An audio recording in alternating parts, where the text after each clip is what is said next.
I was around 5 or 6 when I learned that I could predict the future. And my dad taught me to play catch in the front yard of our house. And the way he taught me to play catch was you start underhand. And so you throw a ball underhand to my dad and he would catch it and throw it underhand to me. And if I caught it, I would take one step back and throw it back underhand. He would take one step back, maybe get further apart. And at some point, we got far enough apart that we had to throw overhand, this ball overhand. And we did that for a while. And after a while of throwing a ball, it was fun, but like not super fun. And he could sense that, I had enough of throwing the ball. So he said, let's try something new. So I was like, okay. He goes, stand next to me and run in that direction, pointing down like the sidewalk. And he goes, and I'll run and I'll throw the ball to where you're going to be. And I was like, going to be? I was like, how do you know where I'm going to be? I was like, I could be anywhere. He's like, what? He's like, he's running that direction and I'll throw the ball to where you're going to be. And I'm like, how do you know where I'm going to be? I was like, can you predict the future? I was like, how, like I could, there's every possible place I could be. And he's like, no, you don't understand. He's like, I'm going to throw the ball to where you're going to be.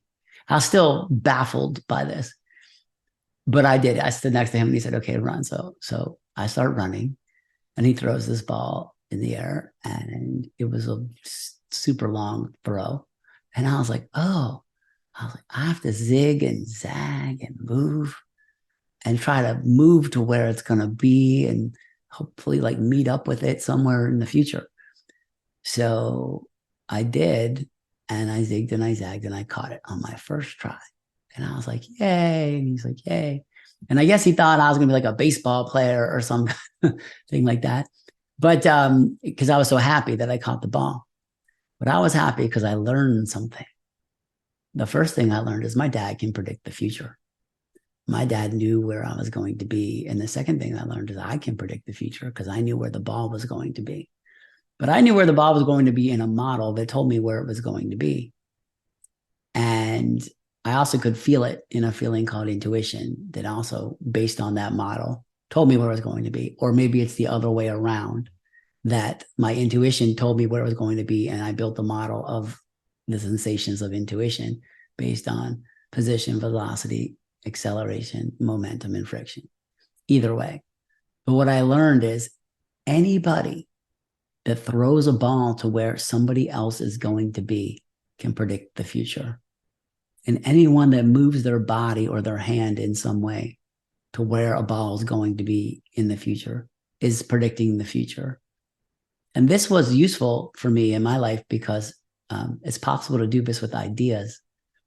If you have a clear vision of where it is in the future and when it is in the future that you want something to occur, it's possible to think of the step right before that step and think, well, what would have to happen before that? And then what would have to happen before that and before that and before that and get to now. And that's no different than running to where a ball is going to be. It's just with ideas.